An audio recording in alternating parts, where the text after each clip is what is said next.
नमस्कार दोस्तों, स्वागत है आपका हमारे चैनल श्री भक्ति में। विष्णु पुराण अध्याय 9वां।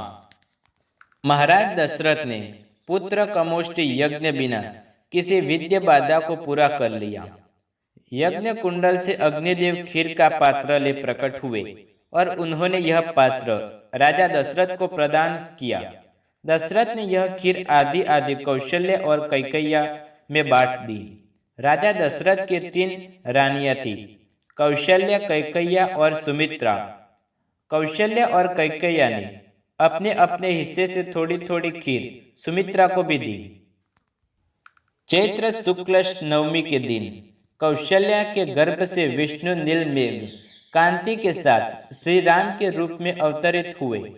कैकैया के गर्भ से विष्णु के शंख और के अंश लेकर भरत प्रकट हुए। शेषनाग का अंश लेकर स्वर्णिम वर्ण में लक्ष्मण तथा विष्णु के चक्र और गदा के अंश में माणिक कांति वाले शत्रुघ्न सुमित्रा के गर्भ से पैदा हुए। चैत्र शुक्ल नवमी को कौशल राज्य भर में रामनवमी के रूप में आनंदोत्सव मनाया गया। इतने में तीसरा चैत्र आ पड़ा। अयोध्या नगर में चक्रवर्ती दशरथ के ज्येष्ठ पुत्र का जन्मदिन बड़ी धूमधाम से मनाया गया। चैत्र पूर्णिमा की दुधिया चांदनी रात में दशरथ अपने महल में अपनी रानियों, चारों पुत्रों, मंत्री सुमंत्र, राजा बंधुओं तथा अंतर्गत सखा भद्र के साथ मिष्ठान भोजन करने लगे। कौशल्या राम को गोद में लिया, चंद्रमा को दिखाते हुए खिलाने लगी। रामचंद्र को लेकर जिद करने लगे और उसके लिए रोने लगे। उन्होंने कई प्रकार से मनाया गया, फिर भी उन्होंने रोना बंद नहीं किया। इस पर सुमंत्र ने एक आईना मंगवाया और उसमें चांद का बिंब दिखाया।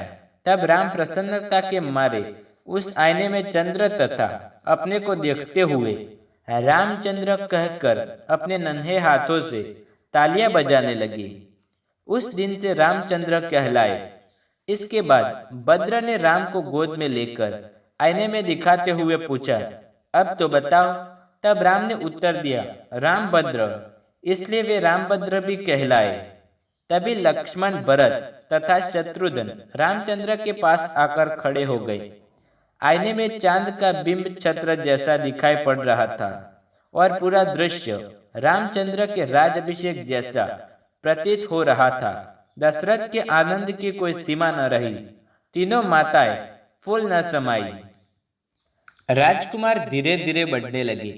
लक्ष्मण छाया की बत्ती सदा रामचंद्र के पीछे लगे रहते। उनके पीछे पीछे भरत और शत्रुघ्न जुड़वे भाई के समान एक साथ खेलते हुए चलते। वैसे वे 4 भाई थे, पर वे सब मिलकर एक संपूर्ण रूप में दिखाई देते थे। चारों राजकुमारों ने ब्रह्मर्षि वशिष्ठ से सारी विद्याएं सीख ली। रामचंद्र जी ने छोटी अवस्था में ही समस्त शास्त्र, वेद, वेदांग, धर्मसूत्र, योग रहस्य आदि का ज्ञान प्राप्त कर लिया।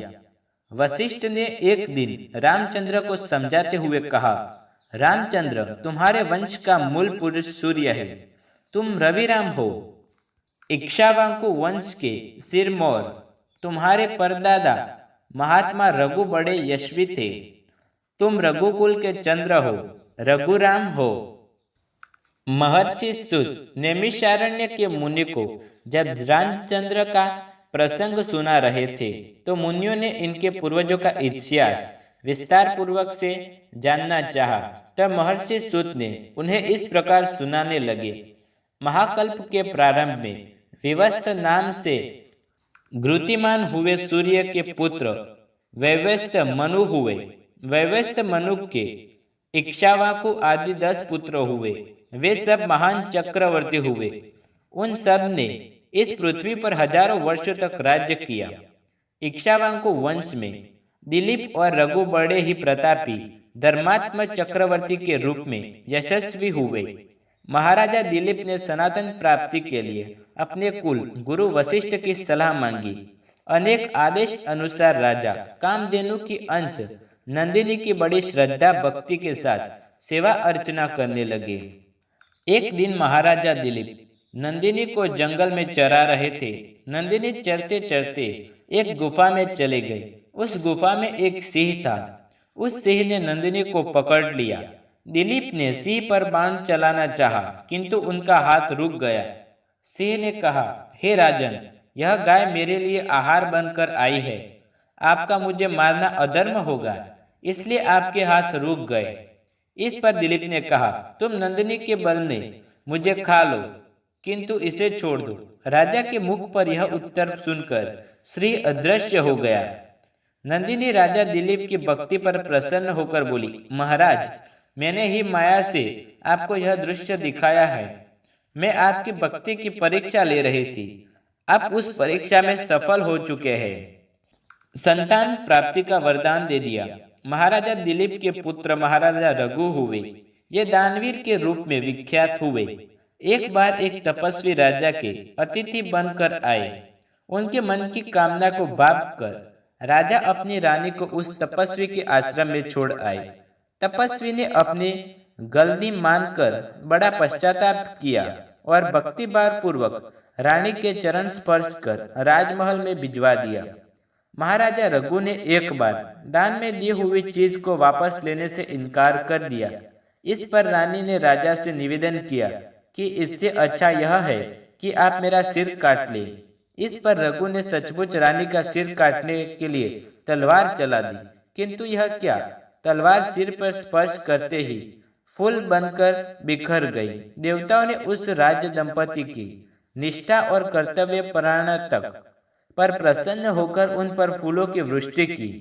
महाराज रघु ने अपनी सारे संपत्ति दान कर दी और जब धन न रहा तब कुबेर के पास गए। कुबेर ने आदर पूर्वक उनका स्वागत किया और उनकी इच्छा के अनुसार धन देकर विदा किया। रघु ने सारा धन याचकों में बांट दिया। महाराज रघु के पुत्र थे अज। महाराजा अज बड़े शूरवीर और पराक्रमी थे। एक बार स्वयंवर में भोजराज की पुत्री इंदुमती ने उन्हें वर लिया। राजा अज इंदुमती के साथ लेकर चल पड़े। एक दिन राजा अज इंदुमती के साथ उद्यान में घूम रहे थे। तभी आकाश मार्ग से नारद जी जा रहे थे। अचानक उनकी वीणा से लिपटी देवलोक की पुष्पमाला हवा में उड़ती हुई आई। वहां आई और इंदुमती के कंठों में जा पड़ी। इससे इंदुमती की उस घड़ी मृत्यु हो गई। राजा अज पत्नी की मृत्यु देख शोक में रोने लगे। तभी नारद वहां प्रकट हुए तथा राजा को उन्हें इंदुमती के पूर्व जन्म की कहानी सुनाई। एक बार तृणाविंदु ऋषि की तपस्या भंग करने के लिए इंद्र ने हरिणी नामक अप्सरा को भेज दिया था। इस पर ऋषि ने हरिणी को मानवी जन्म का श्राप दे दिया। हरिणी के अनुरोध करने पर ऋषि ने श्राप से छूटने का उपाय भी बताया। स्वर्ग की पुष्पमाला के उसके कंठ में पड़ती है तो इंदुमती को सुरबाला होने की याद हो आई, इसलिए वह देवलोक वापस चली गई। राजा अज के पुत्र थे दशरथ। ये देवानुसार संग्राम में देवता की सहायता करने के लिए जाया करते थे। एक बार वे इंद्र की सहायता करने के लिए सभानुसार से युद्ध कर चल पड़े। राजा दशरथ के साथ कैकेयी भी युद्ध में चली गई। युद्ध करते समय दशरथ के रथ का पहिया निकल जा रहा था। कैकेयी ने अपनी उंगली को धुरी में डालकर पहिए को रथ से निकालने से बचा लिया। रानी की वीरता से प्रसन्न होकर राजा दशरथ ने उसे 2 वर देने का वचन दिया, पर कैकेयी ने कहा था कि समय आने पर वे अवश्य मांग लेंगी। राजा दशरथ शब्द भेदी बाण चलाने में दक्ष थे। एक बार ये प्रजा की फसलों को नष्ट करने वाले जंगली हाथियों का शिकार करने निकले। तभी उस अंधेरी रात में श्रवण कुमार अपने प्यासे माता पिता के लिए कमंडल से जल लेने के एक जलाशय पर गए। जल लेने की आवाज सुनकर राजा दशरथ को शक हुआ कि फसल नष्ट करने वाला हाथी जलाशय पर पानी पी रहा है।